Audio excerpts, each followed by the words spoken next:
The breach opened above Kedingir's sanctum, like a wound in reality itself, spilling azure lightning across skies that had never known the color of hope. The portal tore through dimensional fabric with a sound like screaming steel, and from its collapsing throat fell something hell had never consumed before. A warrior of living metal, 28 feet of Cybertronian alloy wrapped in flame-scorched paint, tumbling through sulphurous air toward lakes of fire that had boiled since before Earth learned to dream. Optimus Prime hit the obsidian ground with force enough to crate a stone older than human civilization, and as he rose from impact smoke, servo joints hissing coolant into superheated atmosphere, the first thing he registered was not the architecture of damnation surrounding him, but the screaming. It came from everywhere and nowhere, a frequency that bypassed audio receptors and carved directly into his spark core, the eternal agony of billions compressed into a single unending note of torment. He stood in a plaza of black glass and rusted iron, where fountains pumped blood instead of water, and monuments depicted acts of suffering so elaborate they formed instruction manuals for new methods of despair. In the distance, towers of flesh and steel climbed toward a sky choked with ash, their surfaces crawling with movement too organic to be machinery, too precise to be merely alive.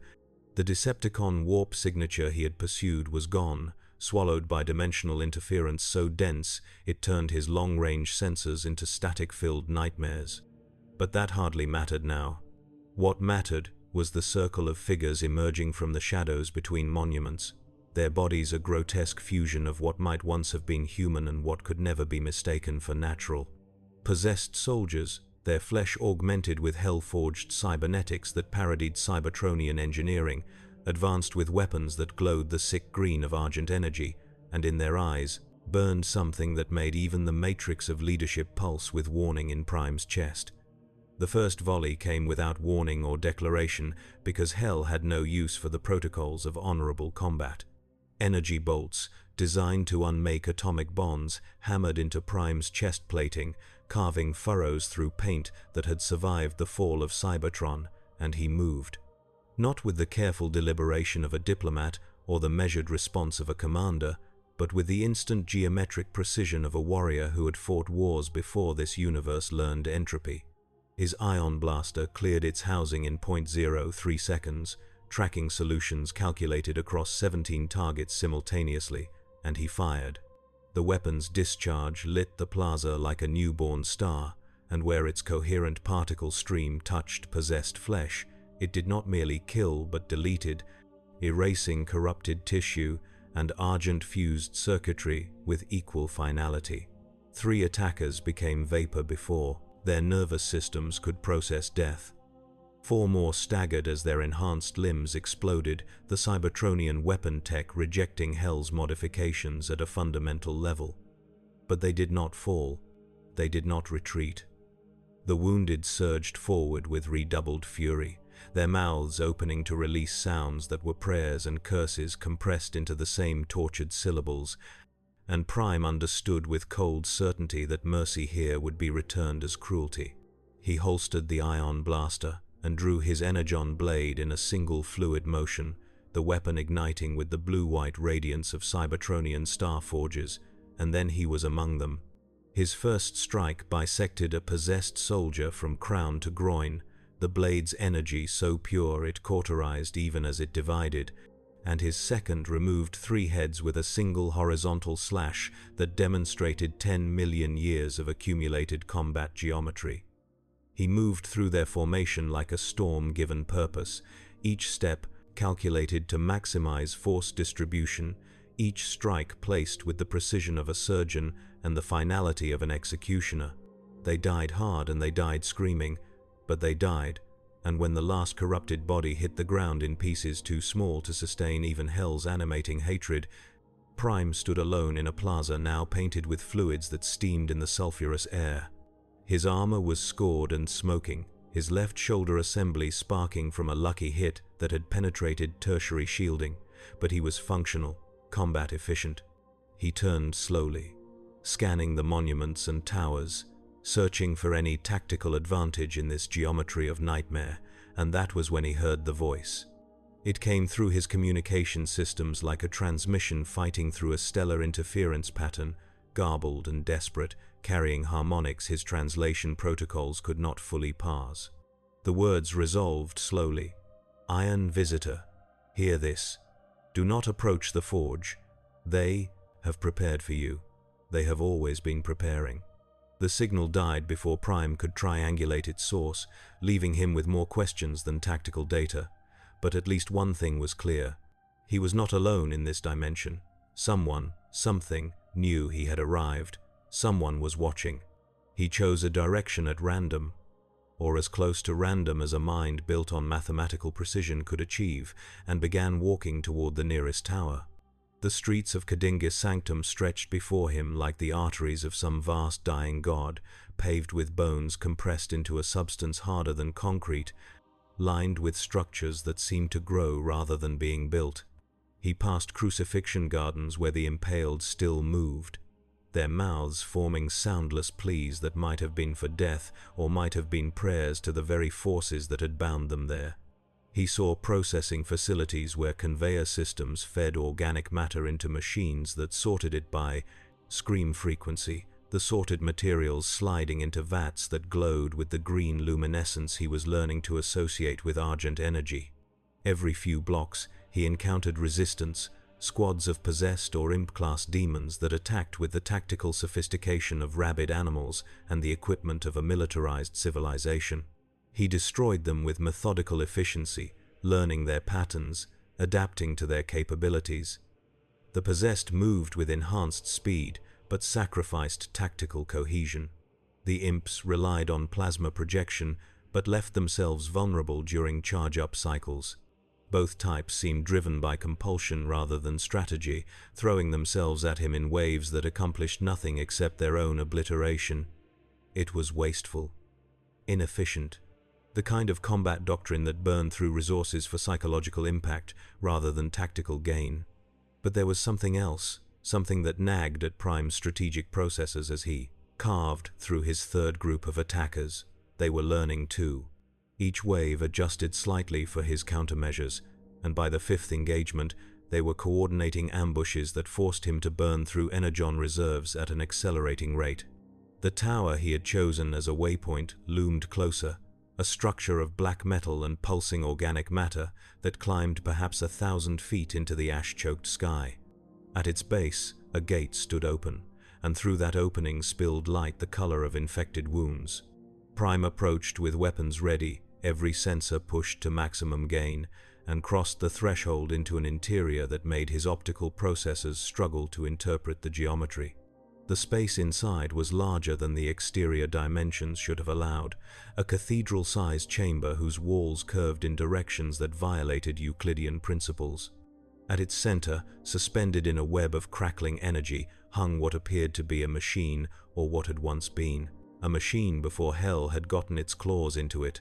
The device was roughly humanoid in configuration, 30 feet of corroded metal plating and exposed circuitry, but its surface crawled with organic growth, pustules that burst and reformed, tendrils that quested blindly in the air.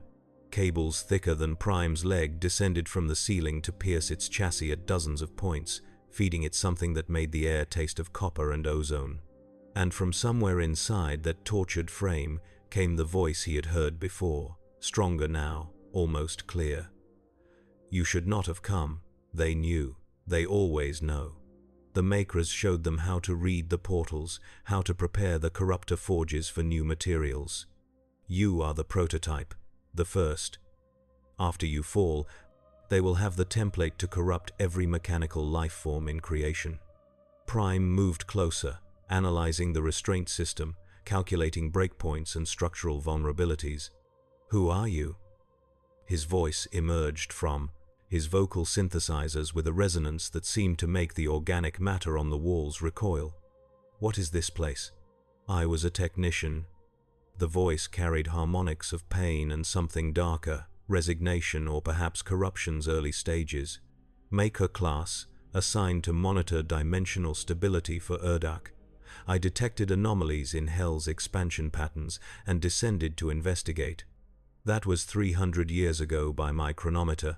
Though time here does not flow so much as pool and curdle, they have kept me alive because I know things, secrets, the mathematics of creation and the formulae for its undoing.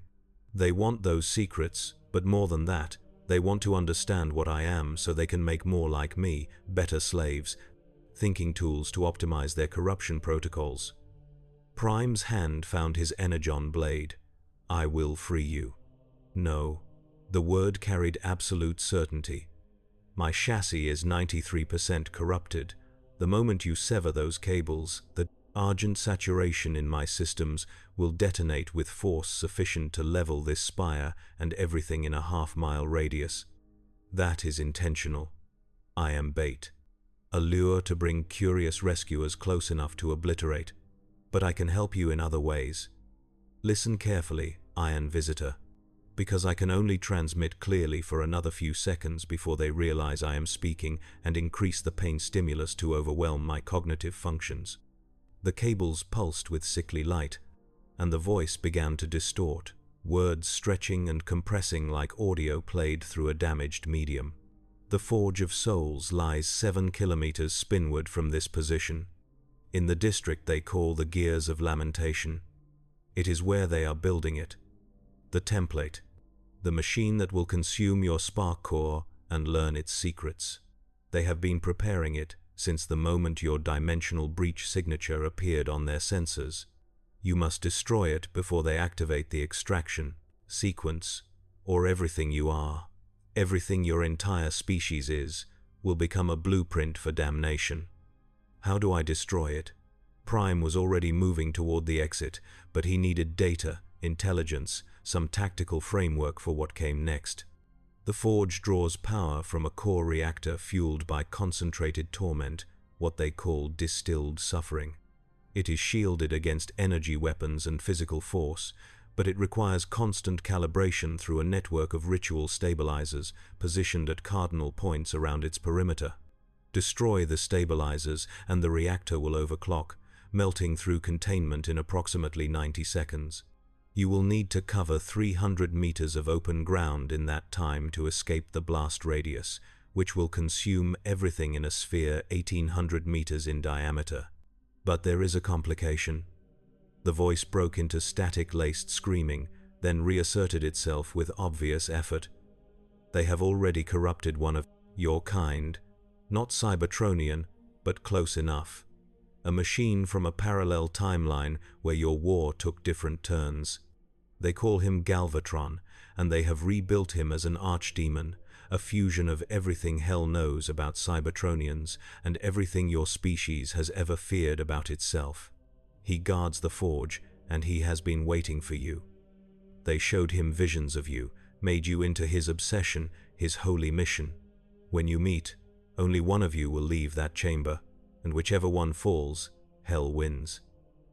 If you die, they harvest your spark. If he dies, you will have proven that Cybertronians can be killed, can be broken, and they will redouble their efforts to capture and corrupt more of your species. Prime's processors worked through the implications with brutal efficiency.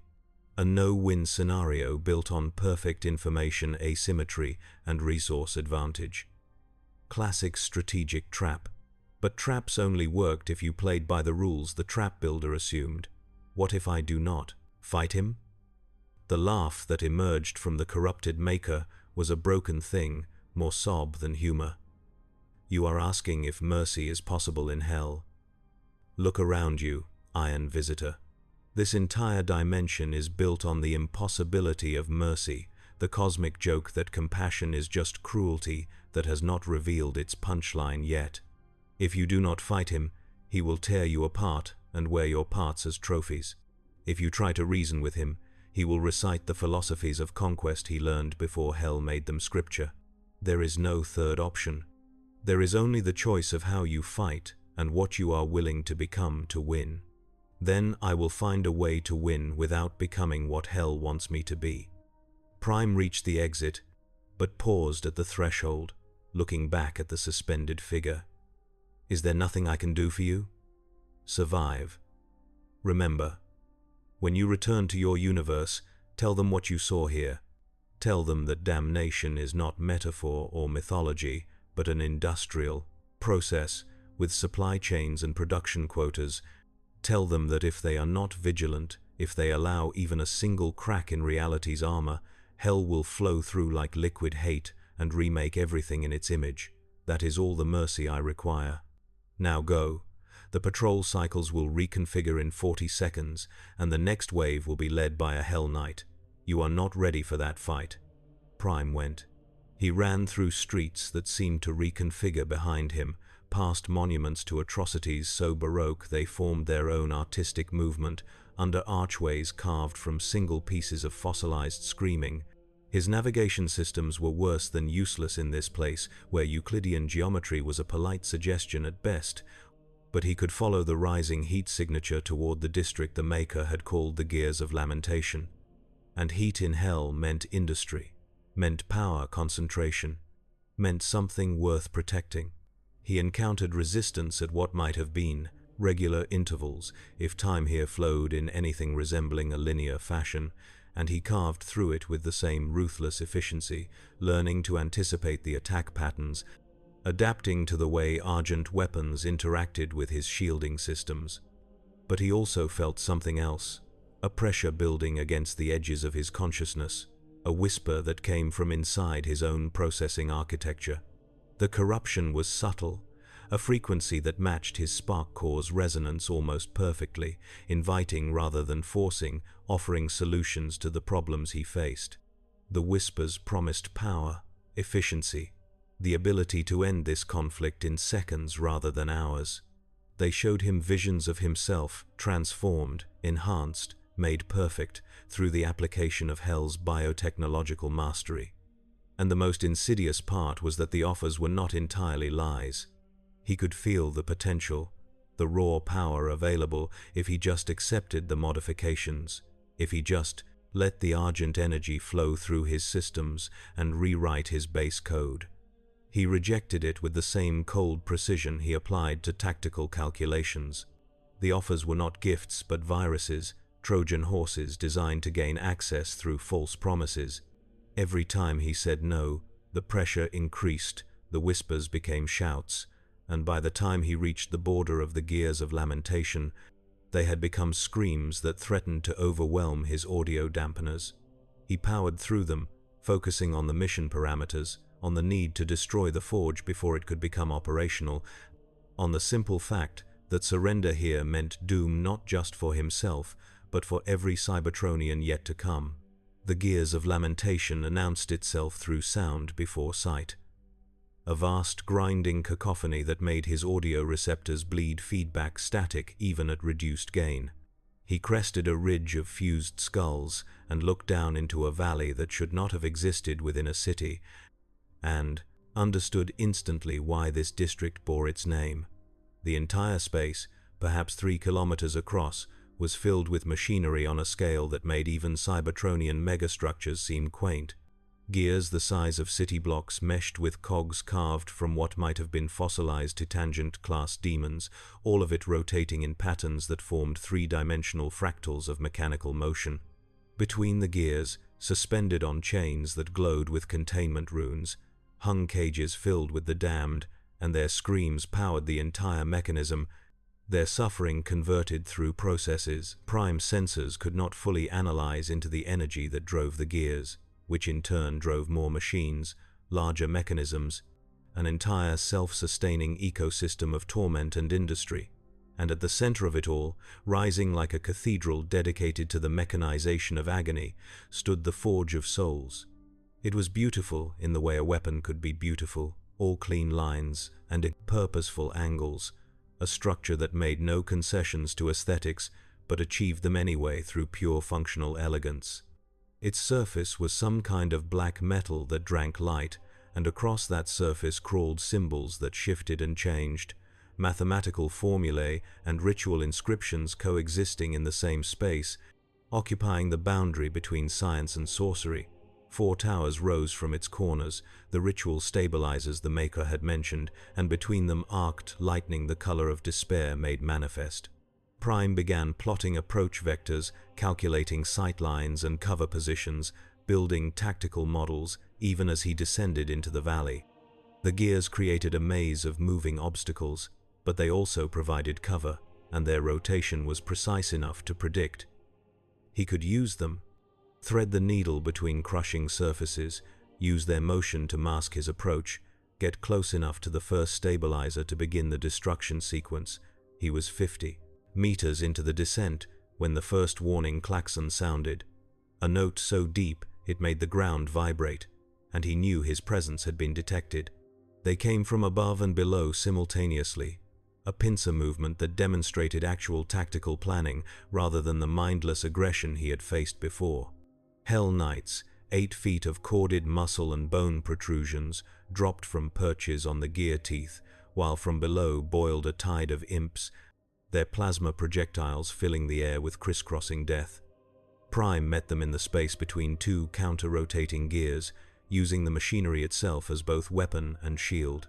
He drove one Hell Knight into a grinding gear face, the mechanism's rotation dragging it through with a sound like mountains collapsing, while his blade work kept the imps at bay, each stroke calculated to intercept 2 or 3 projectiles, while also severing limbs or puncturing vital organs.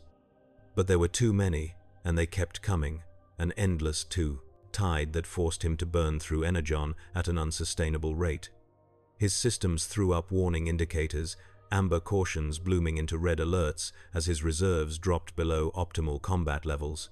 He needed to change tactics, needed to stop fighting on their terms.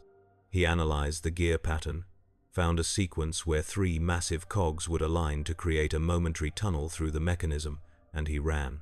Not retreat, but repositioning, his legs pumping in a sprint that carried him across gear teeth as wide as highways, leaping gaps that dropped into crushing zones where the machinery would reduce him to component atoms. The demons followed, mindless in their pursuit, and he led them into the tunnel space just as the gears began their realignment cycle. The sound of their deaths was lost in the greater cacophony of the gear's operation, but Prime felt it through the vibrations in the machinery, felt the moment when organic matter met industrial force and lost, catastrophically. He emerged on the far side alone, his pursuers reduced to paste being filtered through the mechanism's drainage systems, and ahead of him stood the first ritual stabilizer.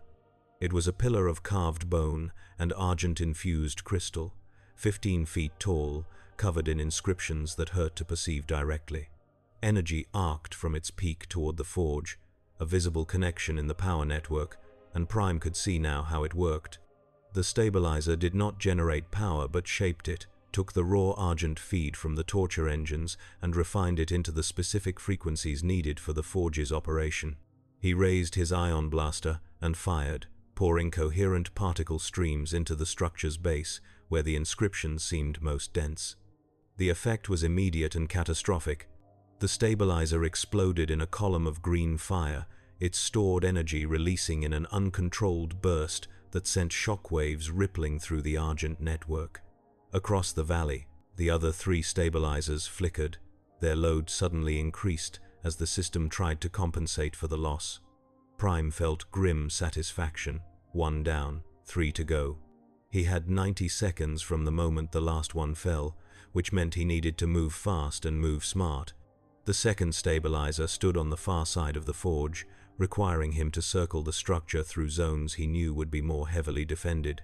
He ran anyway, because time was a resource he could not afford to waste, and as he rounded the forge's curved wall, he found what he had expected: prepared defenses, kill zones with overlapping fields of fire, a defensive setup that spoke to actual military planning, possessed soldiers in dug-in positions, heavy weapons that could track his movement, and in the center of it all, standing perfectly still with the patience of the already damned, a mancubus.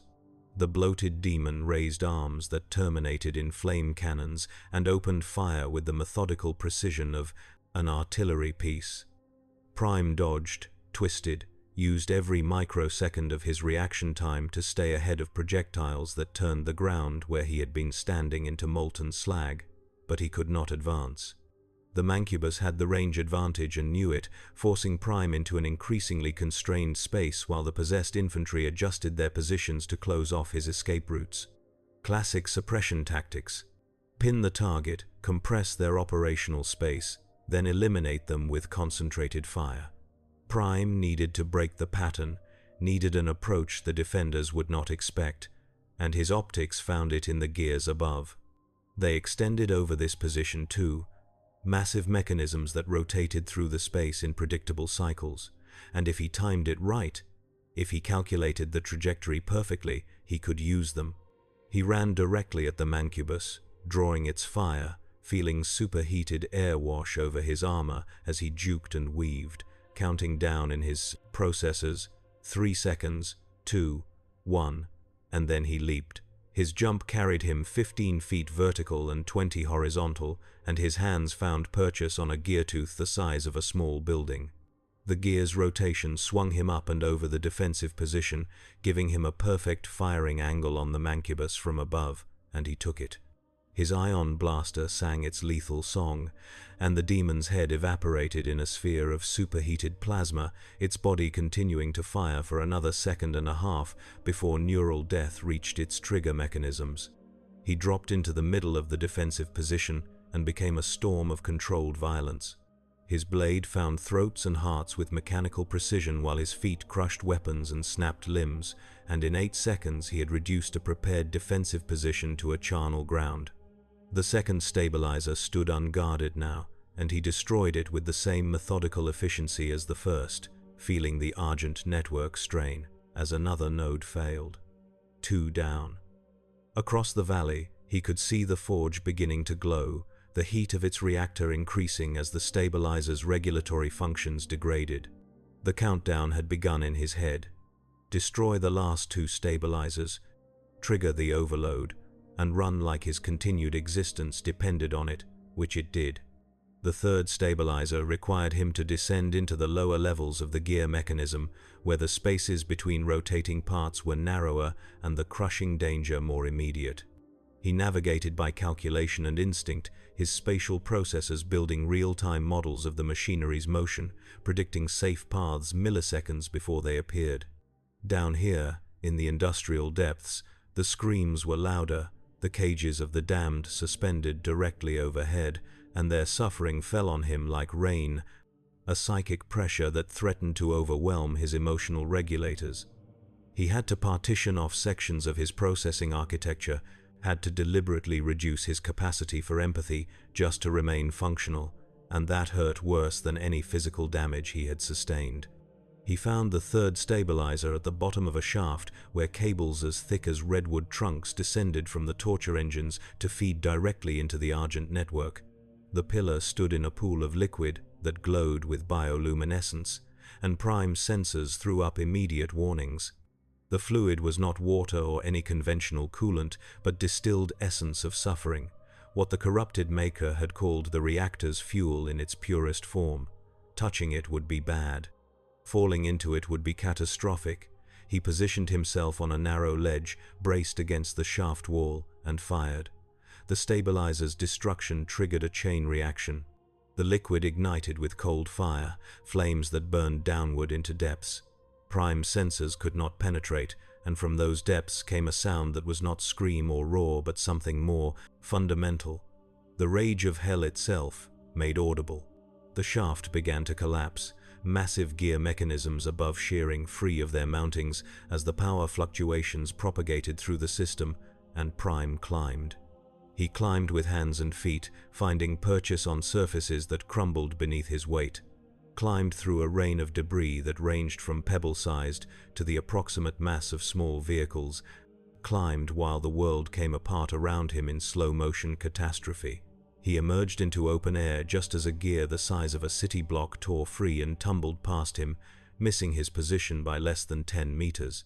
The entire valley was shaking now, the carefully balanced mechanism of the gears of lamentation tearing itself apart as power surges and structural failures cascaded through its length.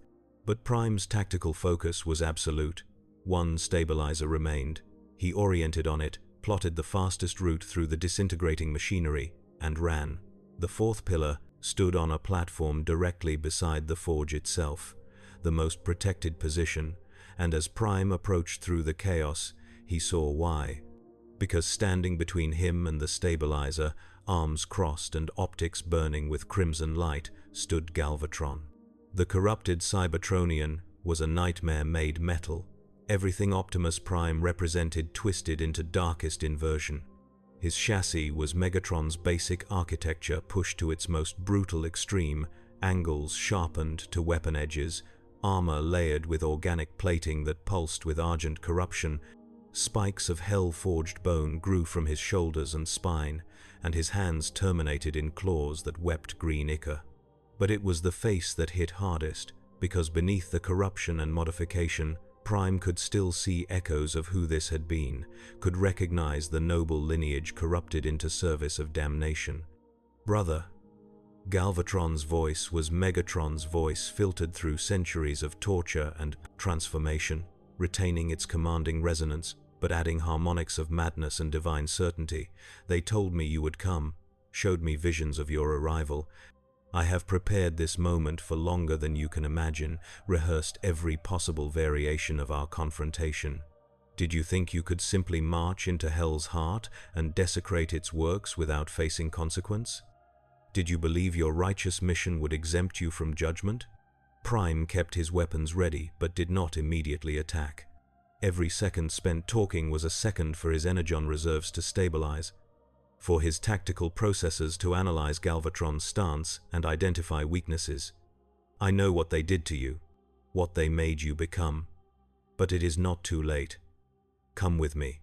We will find a way to reverse the corruption, to restore what you were." Galvatron's laugh was a broken thing, more grinding gears than mirth. "Restore what I was. Prime, what I was, is ash scattered across 1,000 dead timelines. What I am now is perfection. Purpose. I was weak before, conflicted by Megatron's doubts and hesitations. Hell burned away that weakness and revealed the truth beneath. We were always meant to be weapons, you and I. We were forged for war, baptized in battle, and all our philosophy and ethics are just decorative plating over the essential reality of what we are. I have accepted that truth, embraced it, and now I will help you do the same, whether you wish it or not." He moved then, crossing the space between them in a blur of motion that Prime's combat processors barely tracked. His clawed hand swept in a horizontal strike meant to disembowel, and Prime blocked with his blade, energon meeting argent in a collision that threw sparks and reality distortions. They separated, circled, and came together again in an exchange of blows so rapid it created a percussion symphony of metal on metal. Galvatron fought with the skill of Megatron multiplied by Hell's brutal efficiency. Every strike aimed at critical systems, every feint designed to create openings for lethal follow-ups. Prime matched him through pure combat geometry, 10 million years of warfare compressed into reflexes and counter-programming, but he could feel the disadvantage. Galvatron was faster, stronger, augmented by Hell's modifications in ways that pushed him beyond standard Cybertronian parameters. Worse, he fought with the absolute conviction of the damned, no hesitation, no mercy, no consideration for his own survival beyond achieving his objective. Prime fought to win. Galvatron fought to end, and that made all the difference. A strike got through Prime's guard, claws raking across his chest, plating and peeling away armor in long strips, and then Galvatron was inside his defenses, raining blows that drove Prime backward step by step. Prime's blade work kept the vital strikes at bay, but he was taking damage, amber warnings flowering across his HUD, and his energon reserves were dropping toward critical levels. He needed to change the game. He could not outfight Galvatron in a straight exchange, so he needed to outthink him. His processors worked through scenarios at quantum speeds, analyzing patterns, searching for the opening that would end this, and he found it in the platform beneath their feet. It was suspended above the forge's reactor, held in place by support struts that connected to the main structure, and those struts showed stress fractures from the power fluctuations. If he could damage them further, could create a collapse scenario, he might be able to separate Galvatron from his defensive position long enough to reach the final stabilizer. Prime feinted left, drew Galvatron's counterstrike, then pivoted and drove his blade through the platform decking into the support strut beneath. The energon blade's energy tore through stressed metal like tissue paper, and the strut failed with a sound like artillery fire. The platform tilted, began to collapse, and both combatants were suddenly fighting on terrain that was actively betraying their footing. Galvatron adapted instantly, his hell-forged claws finding purchase on surfaces that should have been too smooth to grip, but Prime had expected that. He was already moving, using the platform's collapse to slingshot himself toward the stabilizer, hand outstretched, ion blaster charging for the final shot. He never took it. Galvatron's hand closed around his ankle mid-leap and yanked him backward with force that nearly tore the joint from its housing. Prime hit the tilting platform hard enough to crater the decking, and then Galvatron was on top of him, claws raised for a killing strike aimed directly at his spark chamber. Time seemed to dilate, Prime's tactical processors presenting him with the mathematical certainty of his own termination in 0.04 seconds, and in that frozen moment he made a choice he had sworn never to make. He activated the emergency combat protocols, the ones sealed behind authorization codes and ethical firewalls, the ones that transformed him from Optimus Prime, leader and protector, into Orion Pax, the gladiatorial combatant who had survived Cybertron's arena circuits before the war, gave him purpose beyond simple survival. The change was instantaneous and total. His combat style shifted from defensive perfection to aggressive brutality, and his counter-strike caught Galvatron completely unprepared.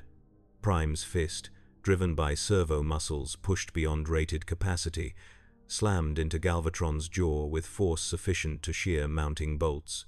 The corrupted Cybertronian's head snapped back, and Prime used the opening to drive his blade up through Galvatron's abdominal armor, feeling the weapon punch through layers of hell-forged plating and organic modification before finding the energon lines beneath. Galvatron screamed, a sound that mixed pain and outrage and something that might have been exultation, and Prime twisted the blade. Green ichor poured from the wound, hissing where it touched the platform, but Galvatron did not fall. He grabbed Prime's blade arm at the wrist and squeezed, applying pressure that made armor buckle and structural members groan. They were locked together now, each holding the other in a grip that promised mutual destruction, faces inches apart, and for just a moment Prime saw past the corruption to the warrior beneath, saw the desperate plea in optics that burned with madness. "Do it." Galvatron's voice was barely above a whisper, almost gentle. "End this. Free me. I have been waiting for you, Prime, not to corrupt you, not to kill you, but to be killed by you. They promised me, if I served well enough, if I guarded their forge and corrupted their enemies, they would grant me true death, final obliteration. But they lied. They always lie. There is no escape from hell except through destruction so complete that even damnation cannot reconstitute you. Give me that gift, please." Prime's tactical processors screamed at him to take the opening, to finish this while he had the advantage. But his spark core, the essential core of who he was, beneath all the combat programming and strategic imperatives, rebelled. This was not an enemy. This was a victim, a prisoner begging for execution because it was the only mercy left available. And if Prime granted that mercy, if he killed Galvatron in this moment, he would be doing exactly what hell wanted, would be proving that Cybertronian compassion could be weaponized into just another form of cruelty. No. He released his grip on the blade and instead grabbed Galvatron by the shoulders, looking directly into those burning optics. "I will not kill you. I will not give hell the satisfaction of watching us destroy each other. There is another way. There must be another way. There is not." Galvatron's voice carried absolute certainty. "The corruption is complete. Every system, every circuit, every quantum of my spark has been rewritten in hell's image. I am not prisoner to damnation. I am damnation's willing instrument. And if you will not end me, then I will end you and prove to hell that even your mercy is just another weakness to exploit." His free hand came up, claws extended, driving toward Prime's exposed spark chamber, and Prime had perhaps half a second to make a decision that would define everything that followed. He could kill Galvatron and accept the moral weight of that choice. He could die himself and let Hell claim victory. Or he could do something so monumentally stupid that it violated every tactical principle he had ever learned. He grabbed Galvatron's striking hand, pulled the corrupted Cybertronian close, and activated his emergency energon share protocol, the system designed to transfer life-sustaining energy to wounded allies in critical situations. Blue light poured from Prime's spark chamber into Galvatron's corrupted systems, pure Cybertronian energon untainted by Hell's modifications, and the effect was catastrophic. Galvatron convulsed as the incompatible energies collided within his chassis, the pure energon attempting to overwrite Hell's corruption at a cellular level, the Argent modifications fighting back with everything Hell's biotechnology could muster. His scream was a sound Prime would carry in his audio memory for the rest of his existence. Agony and ecstasy mixed into a single note that seemed to make reality itself flinch. The platform beneath them finally gave way completely. Structural integrity exceeded, and they fell together into the space above the forge's reactor. Prime felt heat that exceeded his armor's rated tolerances, felt plating begin to soften and warp, but he did not release his grip on Galvatron, did not stop the energon transfer, even as his own reserves plummeted toward levels that would trigger automatic stasis. He poured everything he had into the corrupted Cybertronian, and he felt the moment when something fundamental changed, when the balance tipped, when Galvatron's systems stopped fighting the influx and began accepting it. The corruption did not disappear.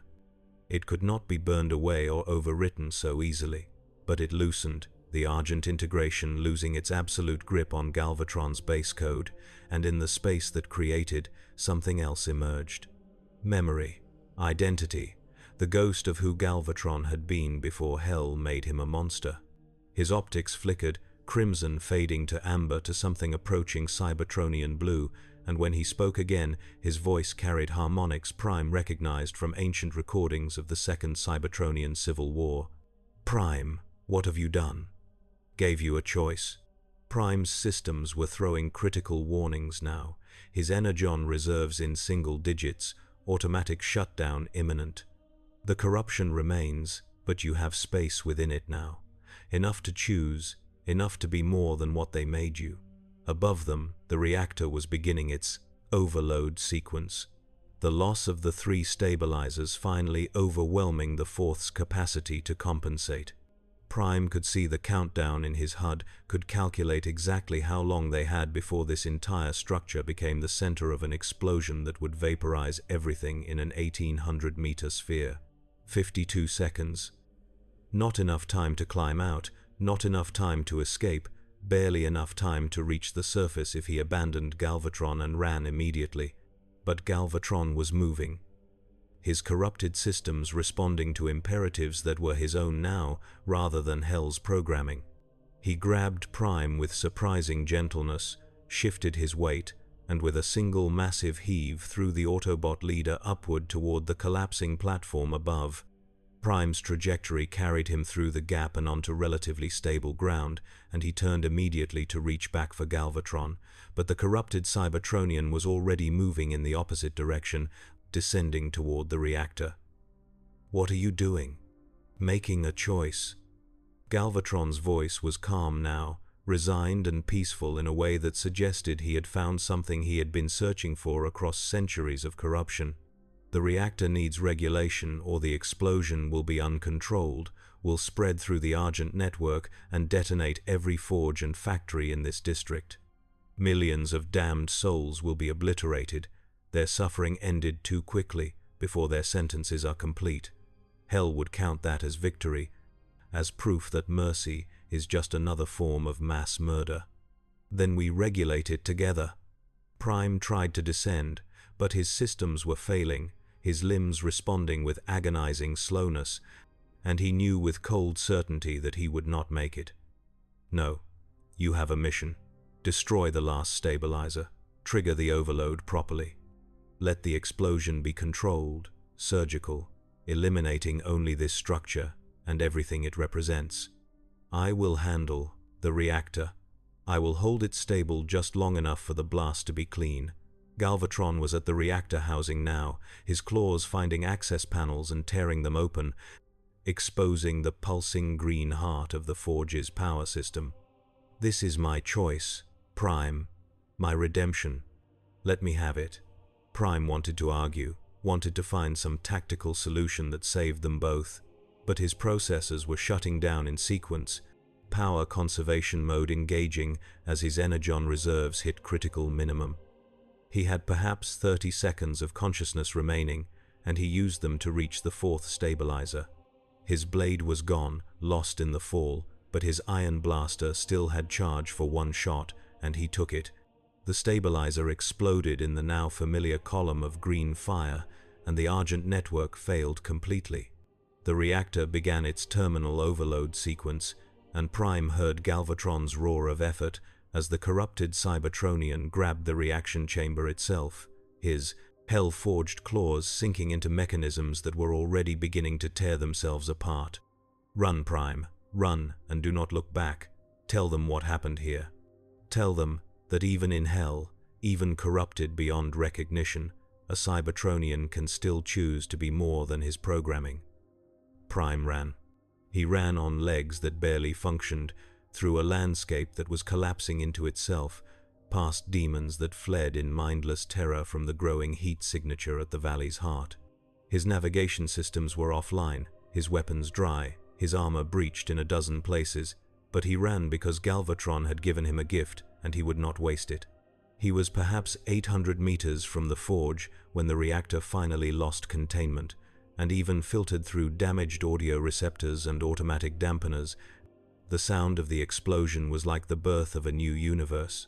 Light brighter than a star's core washed over him, and he felt heat that should have melted him into deblet, slag. But somehow his armor held, somehow his systems maintained just enough functionality to keep him moving.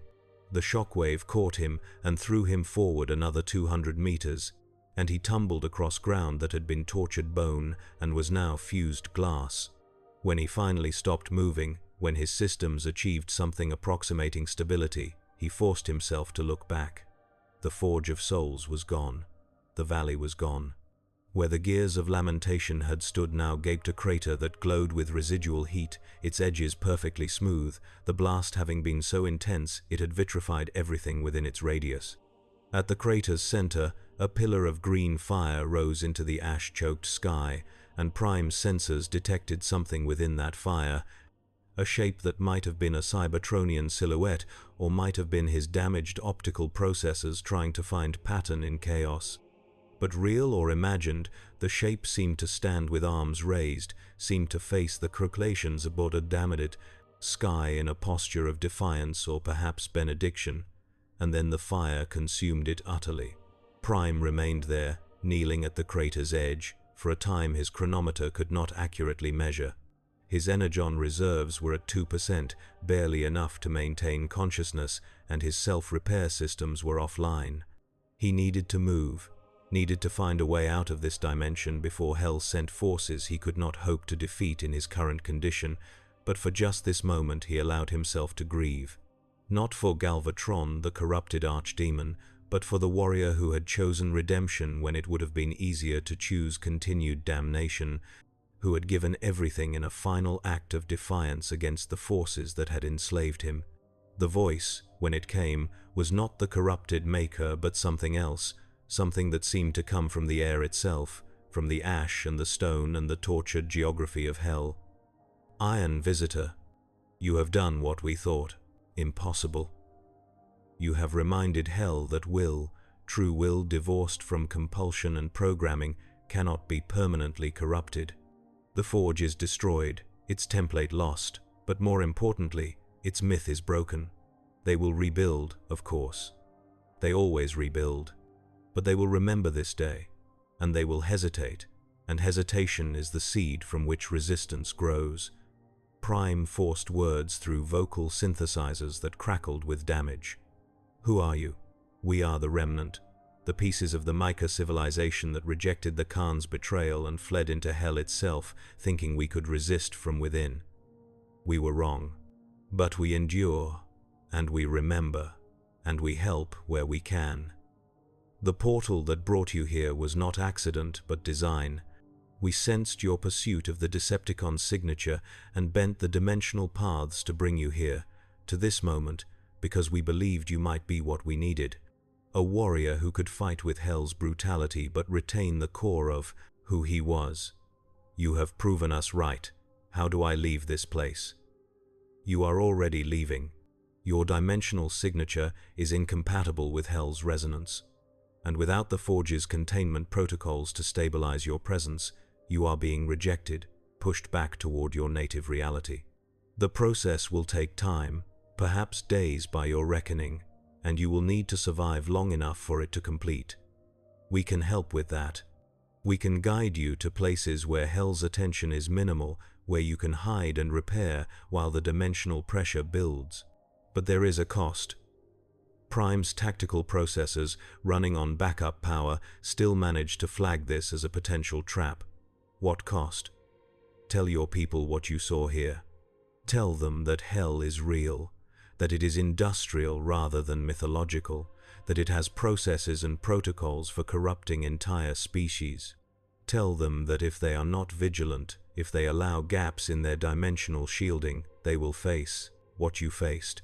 And tell them that we are here, the remnant, still fighting, still hoping that one day someone will come with enough power to end Hell's cycle permanently. We do not ask for rescue. We are beyond that.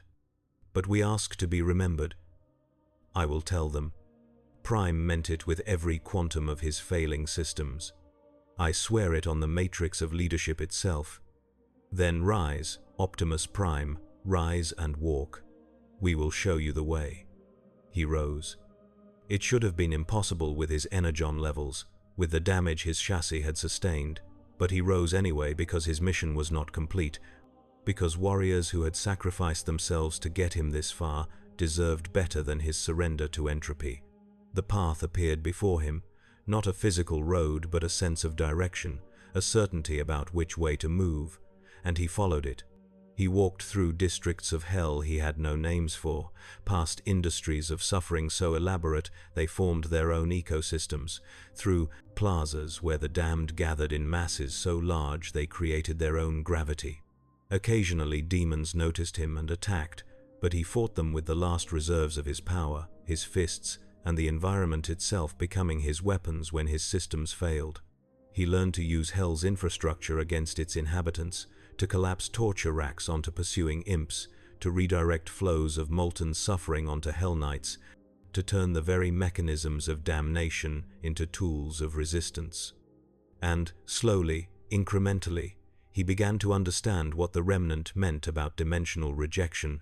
His armor was changing, taking on a shimmer that had not been there before, a quality of not quite solid that suggested he was beginning to phase between realities. Objects he grabbed sometimes passed through his fingers, and impacts that should have staggered him occasionally passed through his chassis without effect. The process was accelerating, building toward some kind of critical threshold, and he could feel it in his spark core, a pulling sensation like tides responding to a moon he could not see. He found shelter in what the remnant called the hollows, spaces between Hell's active districts where the damned were stored between punishment cycles, suspended in catatonic states, while their nervous systems recovered enough capacity for renewed suffering. The demons rarely came here, there being little sport in tormenting the temporarily insensate, and Prime used the relative safety to attempt what repairs he could manage with no tools and failing systems. He could not restore functionality, but he could reroute power, could consolidate his remaining energon into core systems, could prepare himself for whatever final trial would be required. The remnant spoke to him during these periods, their voice a quiet presence that asked nothing but offered perspective.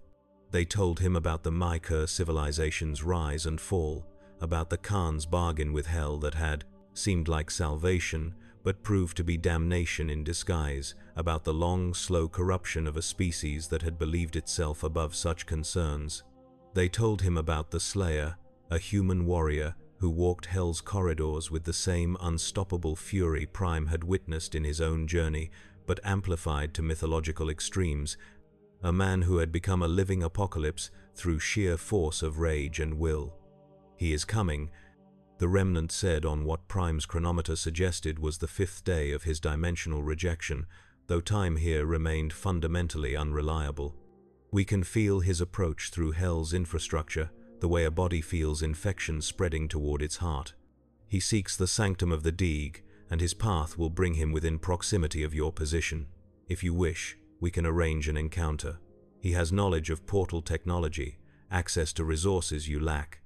He might be able to accelerate your return." Prime considered this while his self-repair systems worked on a damaged actuator in his left knee. Would my presence endanger his mission? Possibly. His approach relies on momentum and overwhelming force. An ally, even a powerful one, might disrupt the tactical rhythm he has established. Or you might provide exactly the force multiplication needed to crack defenses that would otherwise stall his advance. We cannot calculate the outcome with certainty. Then I will not interfere. Prime made the decision easily, guided by the same principle that had governed his leadership for eons. The mission was larger than any individual, even himself. If he succeeds in his objective, my return becomes easier. If he fails, my presence would not have changed the outcome. Let him proceed without complication. But the universe, or Hell, or whatever intelligence governed probability in this place, had other ideas. On the 7th day, as Prime moved through a district the remnant called the Iron Cathedral, he heard sounds of battle that resonated with a frequency he recognized. Cybertronian weapons fire, the distinctive report of energon-based projectiles impacting matter, and his tactical systems activated automatically, combat subroutines engaging despite his depleted state. He followed the sound to a plaza where reality seemed particularly thin, the walls showing glimpses of other dimensions bleeding through, and in that plaza he found something that made his damaged processors struggle to parse what his optics reported. A squad of Decepticons, 5 of them, fought against a tide of Hell's forces with the desperate efficiency of warriors who knew retreat meant worse than death. But these were not the Decepticons from his universe, his timeline. Their design language was close but divergent, their weapons operating on principles his sensors could not fully identify, and their leader, a seeker whose color scheme suggested Starscream's lineage but carried modifications no Starscream he knew would have, accepted, bore scars that glowed with argent contamination. They were losing. The demons had numbers and home ground advantage, and the Decepticons were burning through ammunition at an unsustainable rate, falling back step by step toward a portal that flickered with unstable energies. Prime made a decision that was purely tactical, divorced from faction loyalty or political consideration. 5 Cybertronians, regardless of their allegiance, were worth saving from Hell's corruption.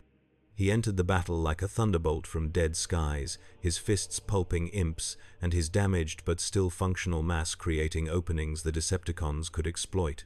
The Seeker's optics went wide with recognition and disbelief. "Optimus Prime? But you are dead. We watched you fall at Tiger Pax. We confirmed the kill. How are you here?" "Wrong Prime." He did not slow his assault, did not break the rhythm of his combat movements.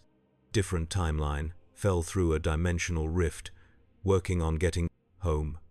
You pursued a retreating Autobot strike team through a portal we believed led to their hidden base.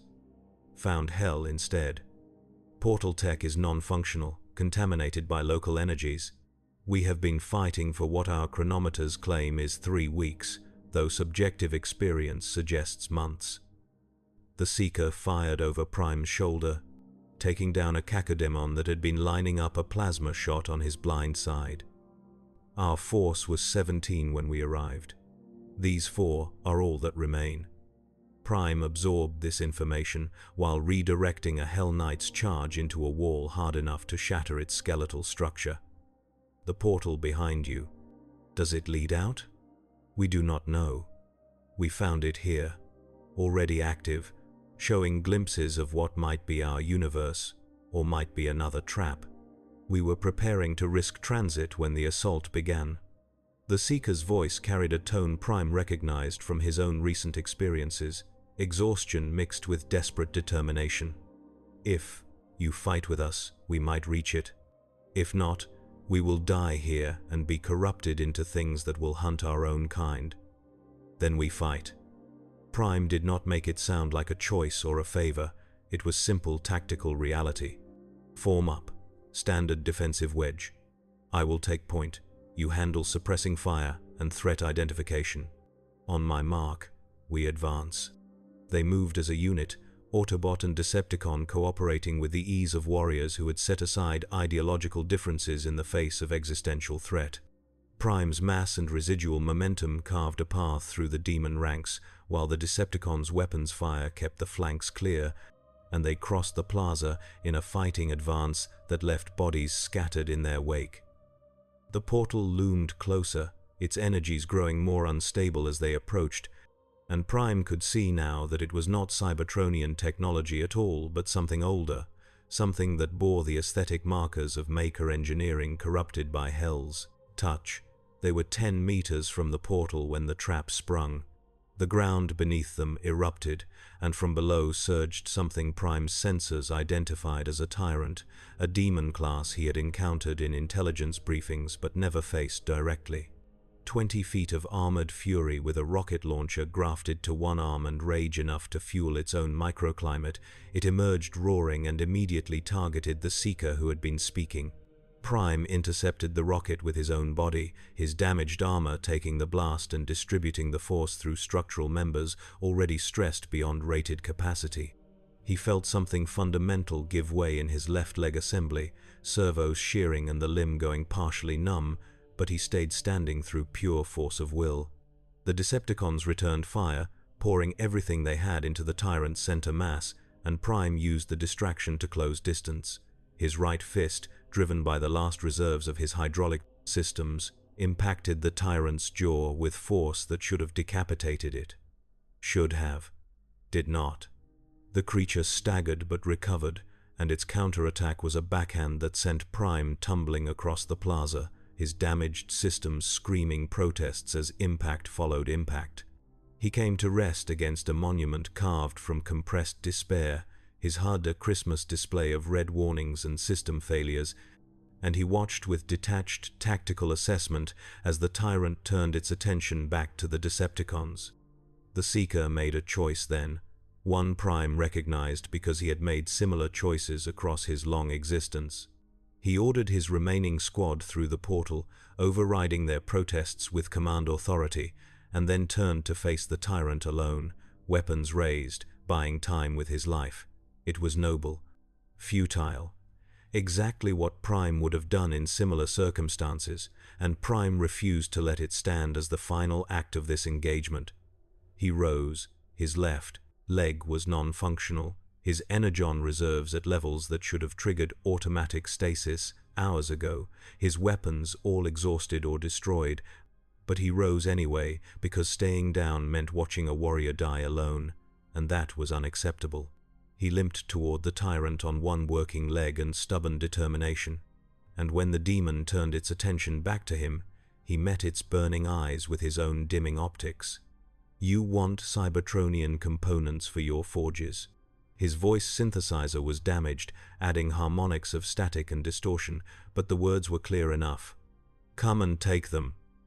The tyrant charged, and Prime set his feet as best he could on one working leg, prepared for impact that would likely end his consciousness, if not his existence. But the impact never came. The Seeker, instead of fleeing through the portal, had circled behind the tyrant and unloaded his entire remaining ammunition supply into the back of the demon's head at point-blank range. The concentrated fire punched through armor and skull, and the tyrant went down in a heap of twitching meat and sparking circuitry. I said my squad goes through. The Seeker's voice carried grim satisfaction. I did not say I was leaving. Come, Prime of another world. Let us see if this portal leads to salvation, or just a more interesting flavor of damnation. They crossed the threshold together, Autobot and Decepticon supporting each other's weight, and the portal's energies washed over them like baptism in starfire.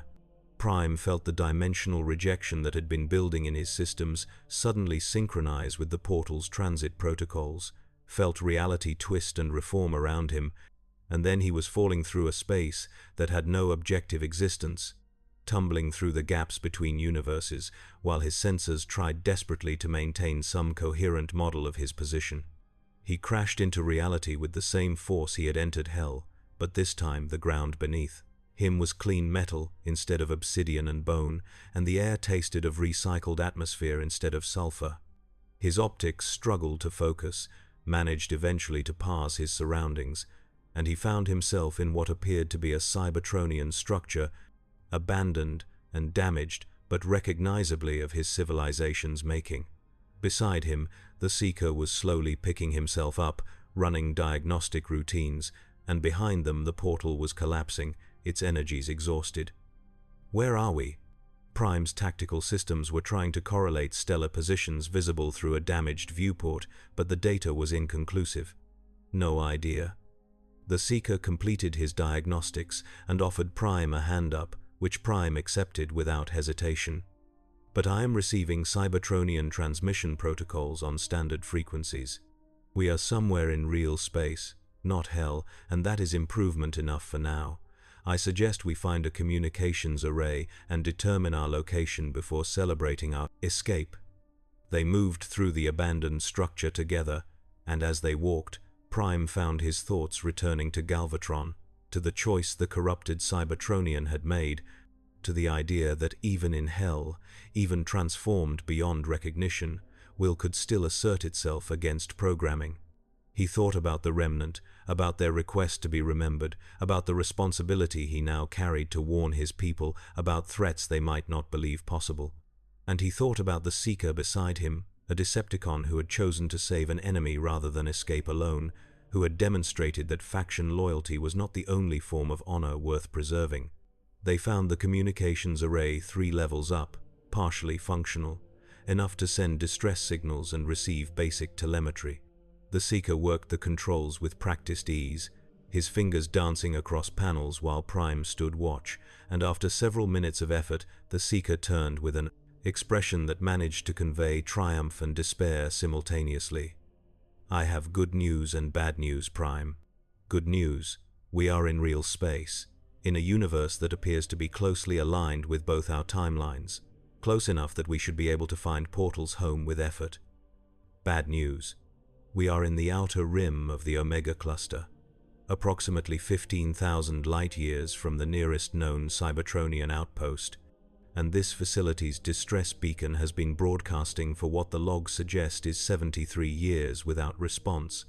Prime processed this, running calculations on their survival prospects, their available resources, the probability of rescue versus the need for self-extraction. The numbers were not encouraging, but he had survived hell itself. He had watched warriors sacrifice themselves for principles they believed in. He had learned that impossibility was just another tactical challenge waiting for the right application of will and resources. Then we work the problem. He moved to the communications array, began analyzing the facility's remaining capabilities, started building a plan that would get them home, or at least closer to home than this abandoned outpost. We inventory resources, establish survival protocols, repair what we can, and improvise what we cannot. We send signals on every frequency and wait for response while preparing for the possibility that response never comes. And we remember that we have already survived the worst the universe can offer. Everything else is just engineering challenges. The Seeker regarded him for a long moment, then nodded slowly. You are not what I expected, Prime. The Optimus of my timeline was a warrior king, brilliant and charismatic, but also ruthless in pursuit of victory. You seem different. Softer, perhaps, or maybe just older. Not softer. Prime thought about the emergency protocols he had activated against Galvatron, about the combat efficiency he had demonstrated throughout hell, but perhaps more aware of what victory costs and whether that cost is always worth paying. I have seen what happens when the pursuit of triumph becomes more important than the principles that justify the pursuit. I have watched my civilization tear itself apart because warriors on both sides forgot that the war was supposed to be about building something better, not just destroying what came before. And yet you still fight, because some fights are necessary. Some evils must be opposed with force because they understand no other language. But I have learned to question each battle, to ask whether the violence serves the goal or becomes the goal itself. It is a subtle distinction, easy to lose in the heat of combat, but essential to maintaining the difference between warrior and monster. They worked through the night, or what passed for night in a facility whose day-night cycles had long since failed, taking inventory of what remained, repairing systems where possible, building a survival framework that would sustain them until rescue or self-extraction became viable. And as they worked, Prime found himself telling the Seeker about Hell, about the Forge and Galvatron, and the choice that had defined everything. He spoke of the Remnant and their warning, of the industrial nature of damnation, of the need for vigilance against threats that did not announce themselves with conventional warfare. The Seeker listened without interruption, and when Prime finally fell silent, exhausted by the effort of maintaining consciousness on his depleted energon reserves, the Seeker spoke with uncharacteristic thoughtfulness. In my timeline, we lost the war. Megatron fell at Tiger Pax, and without his leadership the Decepticon Corps fragmented into warlord factions that the Autobots defeated in detail. I fled with a handful of loyalists, searching for some way to continue the fight, to honor the principles Megatron had fought for.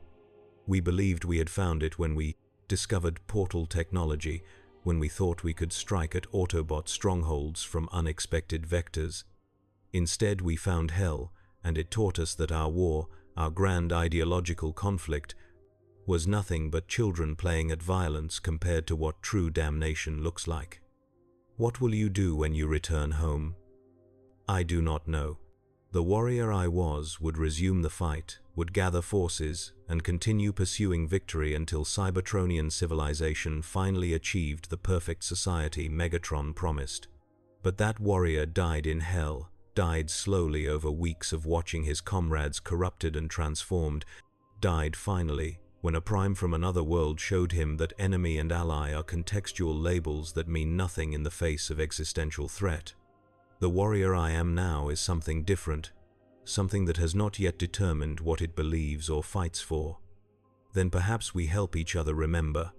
Prime's systems were initiating shutdown protocols he lacked the energy to override. Perhaps we use this time, however long it takes, to rediscover what matters beyond faction and ideology. And perhaps when we return home, we carry those lessons with us and change the nature of our conflicts. Perhaps. The Seeker's voice carried tones Prime could not quite parse, something between hope and despair. Or perhaps we are corrupted by optimism, infected with false belief that anything we learned in hell could translate to the real conflicts of our universes. But I am willing to try, Prime, if only because the alternative is returning to wars I no longer believe in. Prime's final conscious thought, before stasis claimed him, was that perhaps this was the real reason the Remnant had brought him to hell. Not to destroy the Forge, though that had been necessary. Not to save Galvatron, though that had been noble. But to meet this Seeker, this Decepticon from a parallel timeline, and through that meeting plant seeds of change that might grow into forests large enough to shelter entire civilizations. It was a pleasant thought, though probably naive, probably the delusion of a failing mind seeking pattern in randomness. But pleasant nonetheless. He slept.